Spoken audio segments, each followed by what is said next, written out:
Welcome on into the Utah Blockcast. I'm Steve Bartle, Utah Insider for KSL Sports. I'm back. Second time this week. I am really enjoying and appreciate everybody's interest and feedback in the Utah Blockcast. It's been a lot of fun. Like I've said each and every episode, it has been a lot of fun to get back into sort of a more consistent groove. It means the season is right around the corner, and I think it's been a lot of fun to get back into that groove. So I have a goal this season to sort of get back to the roots of the Utah Blockcast, which, in the end was a super consistent podcast with multiple episodes every week. And, was also pretty interactive with the listeners. So I think that's a big one. A big goal for me is getting back to those roots and all of that. So that's going to be my focus this year. And I'm excited for, everything going on with KSL Sports. They've been super supportive and even pushing me to do this, especially on YouTube. It's been a lot of fun to see this grow on YouTube specifically. So really excited about that. On the last episode, that was a good one. That was a fun one where we obviously previewed the running back position, but then I went through a little exercise of going through 5 guys who I thought each had a case as the most essential player, non-QB player on the roster. And I made the case for Dallas Vakalahi, Spencer Fano, Smith Snowden, Lander Barton, and Teo Johnson. And I opened it up to you guys, the listeners, Utah fans, and I got a lot of interesting feedback. It was really cool to see some of the responses. Obviously, there were a lot of votes for Smith Snowden and Spencer Fano and Caleb Lomu, who it was really tough for me to leave off, that list of 5 guys. But there were even a couple votes for Tobias Merriweather, Wayshawn Parker, Scooby Davis. There were a handful of votes for various defensive linemen, and everybody had a pretty interesting case. So even Dylan Curtis and the kicking game got a couple of nods, which was super interesting. So really appreciate the feedback. Like I said, it's been fun to get that going again, to get that sort of interaction between the podcast and the listeners. I really do appreciate it. And I'm making that a big focus going into the 2025 season. So continuing that today, on today's episode, gonna take on the linebackers and that preview for fall camp. That'll be a fun one. There's a few things I'm looking forward to with that group specifically, and then after that breakdown of the linebacker position, I want to do a bit of a dive into Utah's recruiting class to this point in the cycle, which I think will be good for everybody, just to kind of reset and assess where we're at with Utah's class. Obviously, this has been a really interesting cycle given the revenue sharing and all that, but I think Utah, there's some things to be encouraged by, some things to be concerned about maybe, and all of that, but I want to dive into that. But first, Utah announced 7 new members of their Utah Athletics Hall of Fame on Monday. They announced that CJ Cron, Georgia Debris, Starlo Tulele, Burnt Lund, Ashley Mason, Nate Orchard, and Kem Gardner have been named to the 2025 Hall of Fame class. A big honor for them, and really cool to see former athletes named to the Hall of Fame and get that recognition that they deserve. Contributors and all of that. With Kem Gardner specifically, he's played a big role in the support of the athletics program. So good to see that these guys are getting honor. These guys and girls, obviously, just a really cool opportunity for them to be recognized by the University of Utah. I think that's should continue to be a focus, is honoring the great athletes of the past, incorporating them more each and every year, and honoring them. I think that's a super important element to a healthy college program. So really cool to see that. Let's dive into this linebacker room. with Colton Swan leading the way. This is, man, what year is this for him? This is like year 8, year 9 for Colton Swan as the linebackers coach. Utah, man, he's done such a fantastic job for Utah over the last few years, bringing in a number of highly touted recruits, developing a number of players, Devin Lloyd and others, into NFL-type prospects. This year he brings back a really good, experienced trio to lead the way, obviously with Lander Barton coming back for his senior season. A third-year player going into his second season as a linebacker in Jonathan Hall, and then a grizzled veteran and proven commodity in Levani Damuni, who's also going to have that extra motivation of coming back from injury and proving everybody and all the doubters wrong. So, and then there's a really exciting group of young linebackers as well. So, there's an interesting mix with this linebacking corps, and I think it's going to be one of the more interesting groups to kind of pay attention to. And so before we get into fall camp, obviously let's dive into what happened in spring ball. And I think like those 5 weeks were a really important and vital period for Utah's linebacking core. Obviously despite what they bring back in Lander Barton and Levani Damuni and Jonathan Hall, I think there was, each player needed a really good, productive spring for various reasons. And I think, it was an important time for them, important 5 weeks to kind of get themselves where they needed to be. Obviously with Lander Barton and Levani Damuni dealing with different injuries, you wanted to see them get back on the field and sort of show the progress and signs of what they were prior to injury. So, getting into what we saw, there were encouraging signs from Lander and Levani, both of whom are returning for the 2025 season after dealing with injuries last year.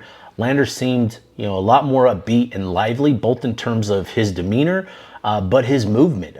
He looked a bit sluggish, slow last year. He just looked like the batteries have been recharged, and I think like it was really good to see that from him. Levani was limited coming back from his injury. He's now a year removed from his season-ending injury back in 2024. So he was limited. It was mostly out of precaution, but we still saw him, here and there throughout spring ball, and we saw those moments, those flashes of what he was prior to his injury. So, that's going to be a continued process for him, getting back to form and regaining that consistency. But we saw the flashes from him without a doubt throughout those 5 weeks. Perhaps the most encouraging thing we saw during spring ball was the development from John Hall, both in terms of his physical development, but also he just looked more comfortable operating as a linebacker. He looks bigger, he looks thicker. He's embraced this linebacker role, and I think that's pretty significant for Utah. So he definitely made a good impression during spring ball. Then a couple other guys, Kenai Lopes and Trey Reynolds, were the primary backups, and they got a lot of valuable reps. Reynolds is just so steady and consistent operating as an in-the-box linebacker. And then, Lopes is a little bit more versatile where he can do different things. He can, line up off the edge. He can drop into coverage pretty comfortably. He can do a lot. And I think there were some exciting moments from him. Just the consistency is still coming along for him. So, all in all, this was a good spring for those guys. For the freshmen, Christian Thatcher, Cyrus Polo, Matiaki Halu, and then Elijah Ellis, who's returning for his redshirt freshman year. This has been a bit of a strong introduction to the linebacker room at Utah. It's definitely, I would say that linebacker, man, in terms of the jump from high school to college, it's a significant jump for linebackers because the physicality is just so drastically different. When you're operating as a linebacker as a senior, you are more often than not the most dominant, the most athletic, the most physical. You get to college and it's a wake-up call. Now you're kind of the low guy on the totem pole. And I think that's always a bit of a wake-up call for freshman backers. But there was had the chance to talk to Christian and Cyrus during spring ball, and they both were just loving the process and what they were learning, and the guys that Lander and Levani and those guys taking them under the wing. So all in all, it was a really productive spring for Colton Swan and his group. So getting into fall camp and sort of the three keys that I've been running through with each group, I think priority number one is who emerges as the quarterback of the defense. Obviously Corinne Reed, he's moved on from the program, and we saw last season just how valuable his presence was and is to the defense.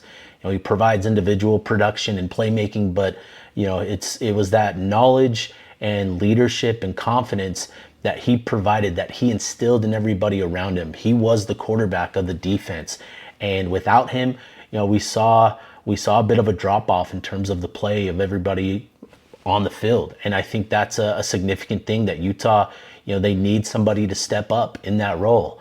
And Utah, obviously that conversation is going to start with Lander Barton, who not only, he played better to finish the year, both in terms of his own play, but I think he also emerged as a leader, mostly by example and just being out there on the field with his guys.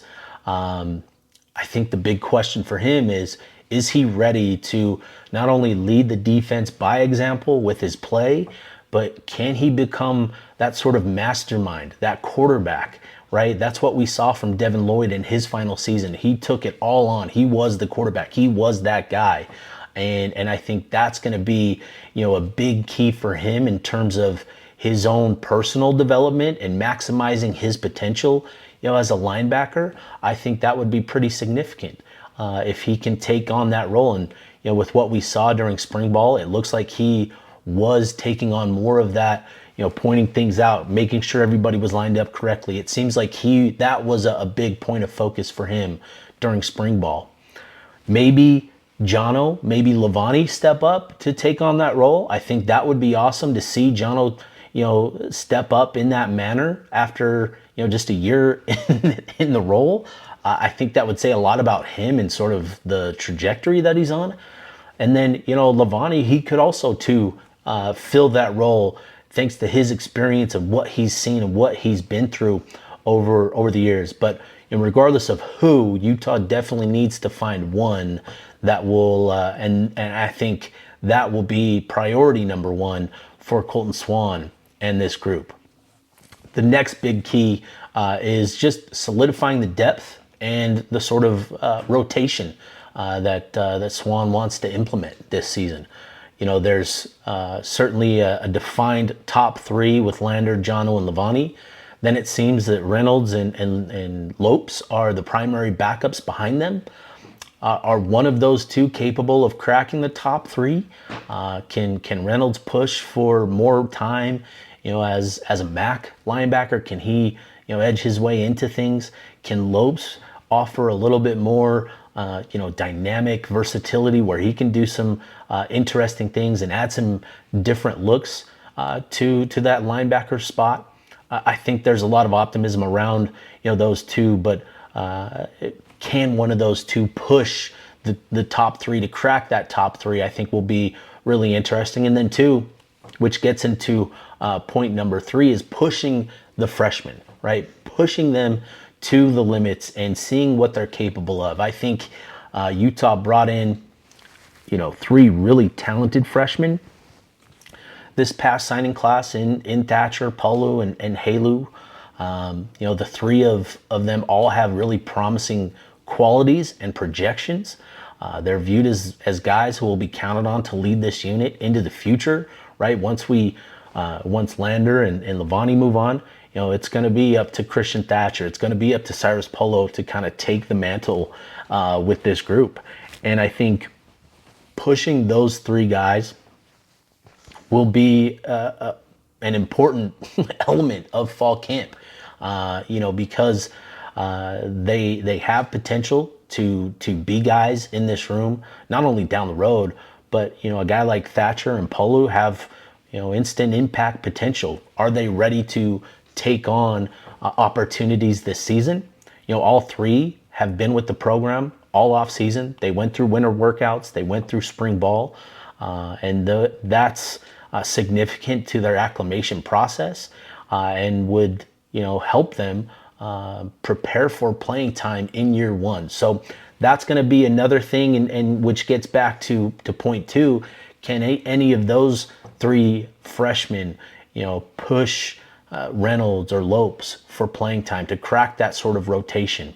I think that'll be really interesting. But overall, there's a lot to feel good about, but certainly some question marks with this group. And so I think fall camp is going to be important from top to bottom, right? From Lander, Levani, Jono, there's certainly a lot of room for improvement, from those three specifically. How much can Reynolds and Lopes close the gap on those two and helps sort of solidify the depth? And then, the biggest X factor are within the group are the freshmen and what they could potentially add in terms of depth and playmaking to this group as well. So some really interesting things with this group, and I think it's going to be a lot of fun to see what sort of strides this group has made from spring ball, particularly that freshman group. So that's what I've got on the linebacker room. Let's switch gears to recruiting and dive into Utah's 2026 recruiting class. To this point of the cycle, obviously we're only in July. We still have 5 months to go in the cycle where these guys will sign in December. And, I think like I've said, there's some encouraging things that we've seen with Utah's recruiting so far. There's also some concerns and question marks, and I think they're valid. Over the past 3 or 4 cycles, the summer recruiting efforts have increased each and every year. The number of players visiting in the month of June has increased, and the importance of landing, top targets by summer's end has grown substantially, right? And so, this year there was a new twist added with revenue sharing becoming a thing. We've seen a handful of prospects essentially have deals reported, in the mold of guys getting deals in the NFL, free agency deals in the NFL. So it's been, similar to what it's been over the last couple of years, but certainly a new twist added to it as well, which has been really interesting. And so with Utah and their recruiting efforts specifically, like I said, there's some things to feel good about, some things to question, to have concerns over maybe. Obviously, we're all waiting on one last significant domino to fall with the number one player in the state, Celesi Moa. It still sounds like, there's a back and forth battle between Utah and Tennessee for Moa. And, it's been close where it seems like Moa was set to announce and then held off. But, they're talking to folks.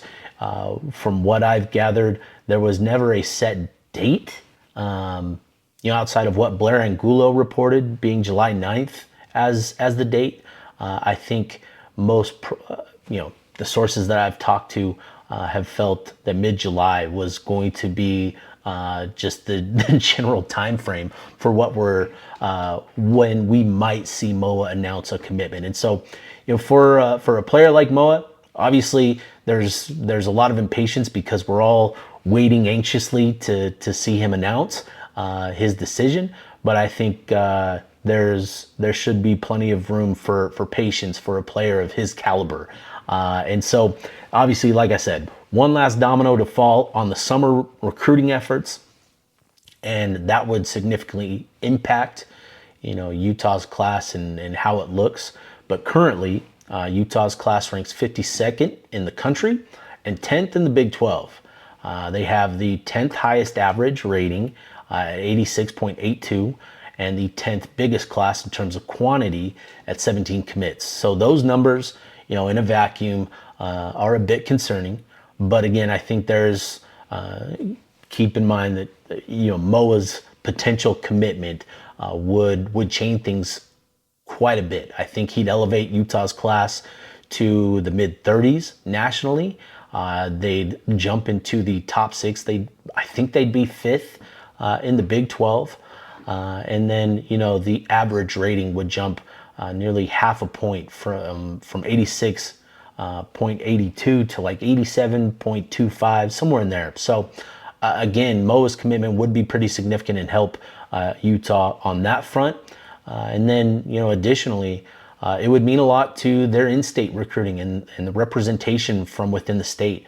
And I think that's a big key for Utah, is landing Moa, the number one player in the state, to help sort of solidify your in-state presence. Because currently, Utah has just 3 commits from the state of Utah, whereas, your rival BYU has they have around 10 commits from within the state. So, Moa's commitment would be significant in terms of bolstering your presence in the state of Utah, which is pretty important, obviously. But I want to look at the class more than just how it ranks, the average rating and the number of commits.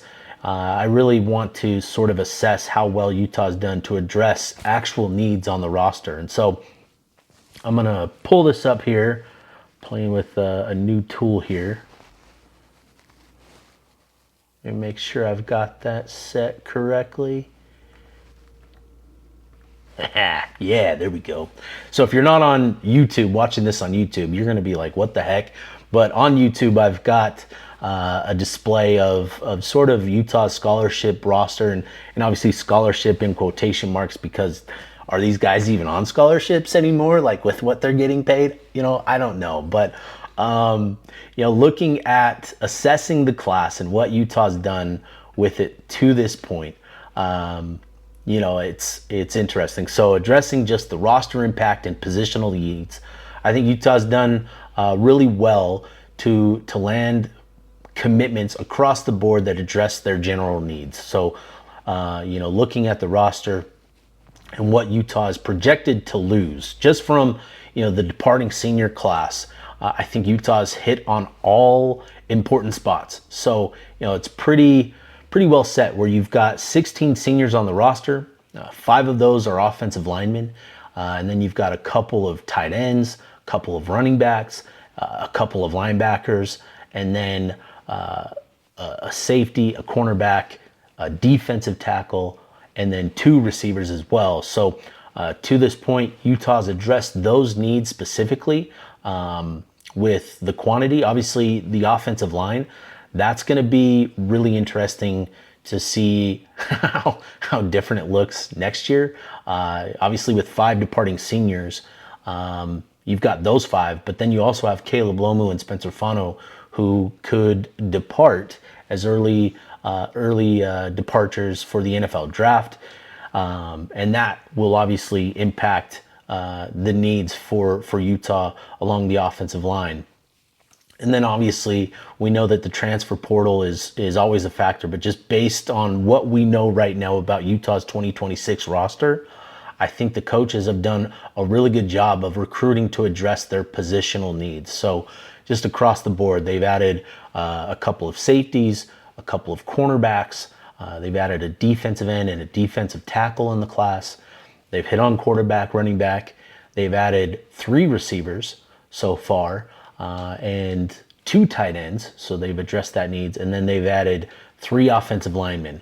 So obviously a good amount of work still to do on the offensive line, given that you could potentially lose 7 players from that group. But I think Utah's done well so far of addressing that need. Obviously, the transfer portal will also be a factor for the offensive line specifically. So Utah's done well there. Beyond filling, just the general needs in terms of numbers, guys departing and what you need to backfill those positions, I think Utah's also done a really good job of bringing in certain players that fit needs on projected timelines. So you have different timelines in terms of when you want or need guys to be able to commit or contribute, I should say.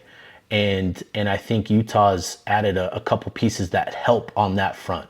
So, outside of offensive line and receiver, there isn't a position group that faces a significant need, for an instant impact player. So coaches have been able to recruit prospects that fit their developmental needs, 1 or 2 years down the road.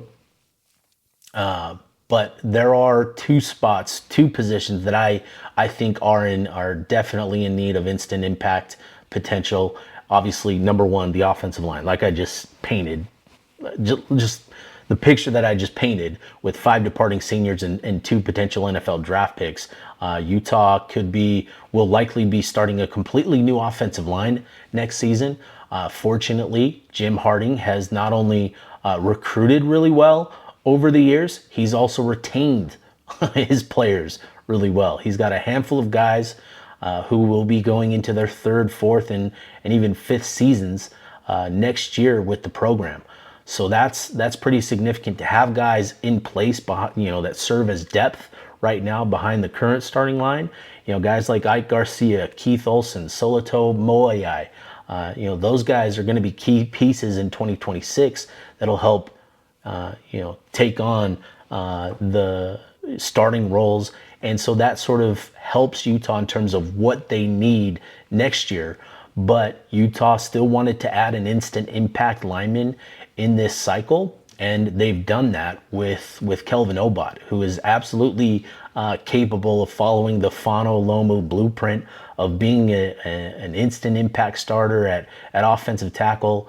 And playing his way into a 3-year guy, potentially departing for the NFL after 3 years. He is absolutely in that mold. So I think Utah's done well there to add somebody that can come in right away and help things.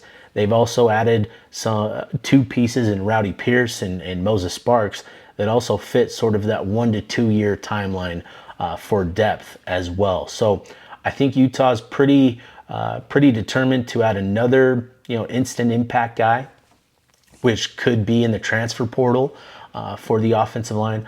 But again, Utah, they're potentially going to lose a significant chunk of this offensive line, but they've got a lot of depth currently in that room where you can build forward going into 2026 and then add a couple pieces from this cycle to help improve the depth and potential of that spot next year. So beyond the offensive line, the other group that I think is in need of potential impact player is the receiver room.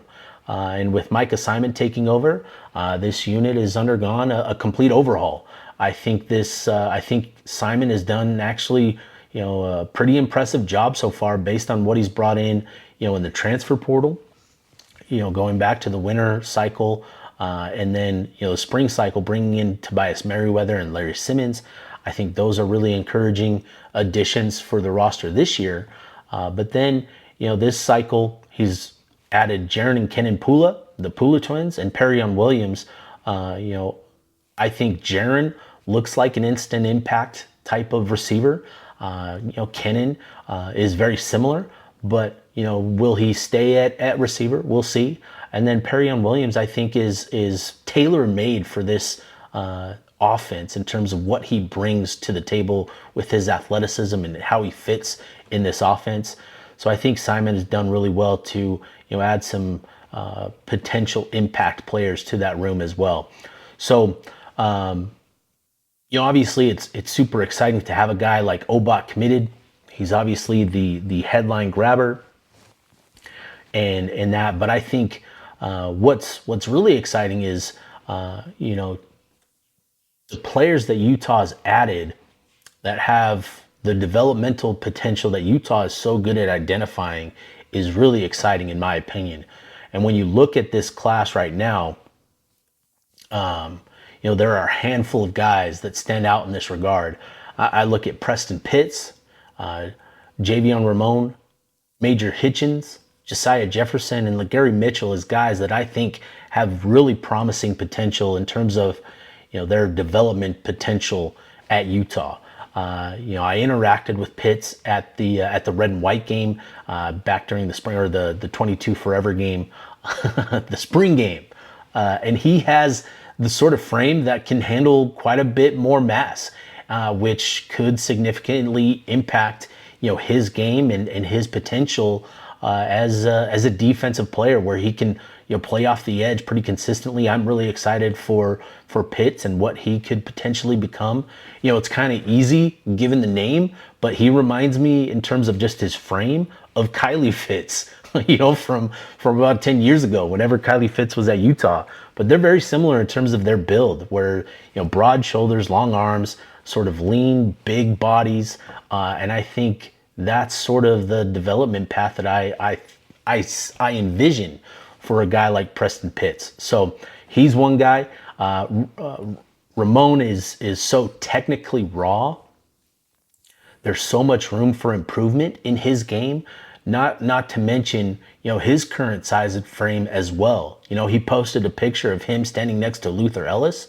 And if you've ever stood next to Luther Ellis, you know how big he is. And Raymond was bigger than Luther Ellis in terms of his height. Obviously, Luther's got a little bit more, mass to him.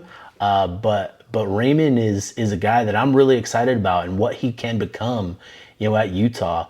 And the development, particularly in that defensive tackle room. So, he's a guy that's 6'5", 250 pounds right now. He told me that he's fully committed to get to 270 this year.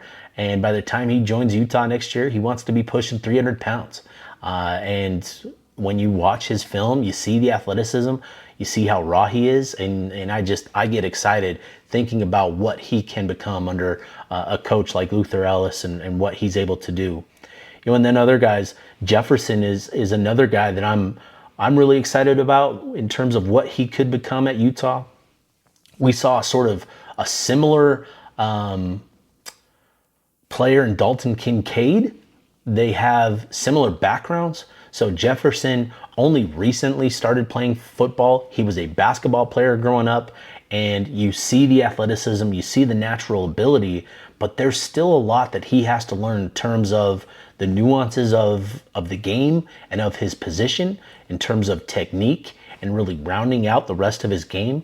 Obviously, you see the athleticism and pass catching ability, but there's a lot more to that tight end position. And I think that's exactly where Utah can help him the most in making this transition. And to land him, over Oklahoma, where there are strong family ties to that program, I think was a significant win for Freddie Whittingham and the Utes. So he's another guy that I get really excited about. And then Hitchen and Mitchell both just have, really promising blends of athleticism and size, for their positions, where Hitchen is that 6'2", lanky, looks like Zemiah Vaughn in my opinion. And then Mitchell, he's just another one of those 6'3" linebackers, like a Kania Lopes, like a Lander Barton-esque type of linebacker, and I really like just the development potential of those five guys. So those five guys, I really like their potential in terms of development at Utah, and I think that is something to keep in mind. Is as much as we want to boil down recruiting to a handful of numbers, right? Their 3-star, 4-star ratings, all of those things. I think when you actually look at what Utah has done to address needs for their roster, but then also diving more into the football stuff of it and the nitty-gritty details of it all, I think Utah has actually done really, really well to address not only position needs, but contribution needs in terms of timeline and when they need guys to contribute. They've also added guys with really promising potential and development potential, which is where Utah really butters their bread as a program. So I think Utah's, like I said, I think Utah's done well. Obviously, there's room for concern being, having the class ranked 52nd and 10th in the Big 12. Utah needs to be at the very least, in the top half of the Big 12 conference. That's where they need to be. They need to be in the mid-30s at the very least nationally on the recruiting trail. And I think those are things that Utah is mindful of, but at the end of the day, they don't, they're not worried about it. They're getting guys that they want. They're getting guys that they feel fit the mold, that fit the culture and identity and brand of Utah football. And that's what matters most. And so, we've still got a long ways to go, in the recruiting cycle. Plenty of work to be done for Utah I think Utah will end up with probably somewhere closer to 20, 22 commits. They finished last year with, I think, 24, with a number of those commitments coming in the month of December. So Utah's going to continue to evaluate and push for guys, potentially, looking to flip some players as well, which is always exciting. And I think, for Utah, which has built so much on substance, right? What are they actually producing on the field? What are they producing in the NFL draft? The substance of recruiting, I think, can really improve this season with a good year. So you get some momentum generated on the field, and I think that can help Utah significantly out as well. So that's what I've got on today's episode. Let me know what you think of Utah's recruiting needs. Obviously, again, we're all waiting on Celeste Mo. I know everybody is itching for that, for news and updates on that. It is, essentially down to Utah and Tennessee, and we're just sort of, it's a back and forth battle between those two programs, and Moa will come to his decision on his timeline. And so that's just kind of where we're at with that.